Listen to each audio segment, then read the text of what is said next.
Welcome to the Fear and Greed Afternoon Report for Friday the 3rd of June 2022. I'm Sean Aylmer. Every afternoon we bring you the 5 news items that happened today that you need to know about. Story number 1, the S&P ASX 200 closed today up 0.9% to 7,239 points. The market ended higher for the full week, spurred by commodity stocks. Today the banks were mixed. South 32 was up another 2%, while REA Group and ResMed both did well. Iron ore and copper prices have risen over the past 24 hours, helped by growing optimism that the easing of restrictions in China and more stimulus measures will bolster the world's second largest economy. The materials sector led the market higher as a result, boosted by the iron ore miners. Champion Iron was up 7.5% and Fortescue rose more than 4%. BHP and Rio Tinto both jumped around 2.5%. Lithium stocks extended their rebound from Wednesday's massive sell-off, led by Pilbara Minerals, which was up 6.4%, and Liontown Resources, which jumped more than 6%.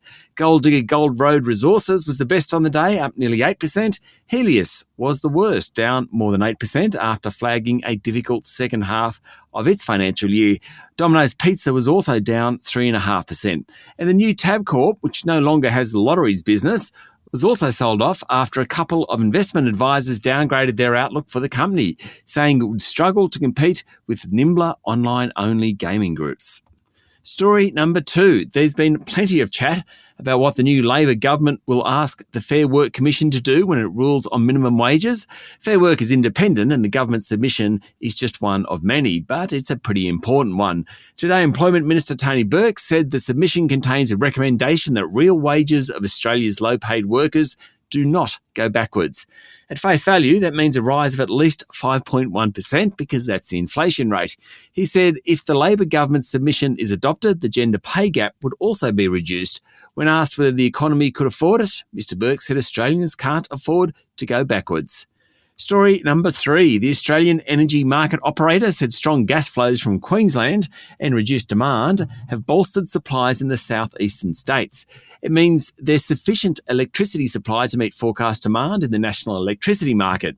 That's good news. The energy crisis has certainly spurred plenty of debate. New Nationals leader David Littleproud today said alternate energy industries needed developing, and he pointed towards nuclear energy. And the Australian Industry Group, a peak body of companies, said state moratoriums on gas exploration and production should be scrapped. Story number 4. Woolworths today became the first national supermarket to pledge to remove the 15-cent reusable plastic shopping bags over the next year. Discount chain Big W will also phase out all plastic bags by the end of June next year. The retailing giant says the decision will remove about 9,000 tonnes of plastic from circulation annually. Woolworths paper bags made from 70% recycled material will remain available. And finally, story number 5. The celebration for Queen Elizabeth's Platinum Jubilee continue, though the 96-year-old monarch has withdrawn from the St Paul's Cathedral service of Thanksgiving due to some discomfort. All the family are there: Charles, Andrew, Harry and Meghan, Will and Kate, etc., etc. The Brits are in the middle of 4 days of celebrations to honour 70 years on the throne. While on the subject, Prime Minister Anthony Albanese was asked about Australia becoming a republic. It isn't a priority, with Mr Albanese saying honouring the Uluru Statement needs to come first. That's it for the afternoon report for Friday the 3rd of June 2022. Don't forget to hit follow on the podcast and find Fear and Greed on LinkedIn, Twitter and Facebook.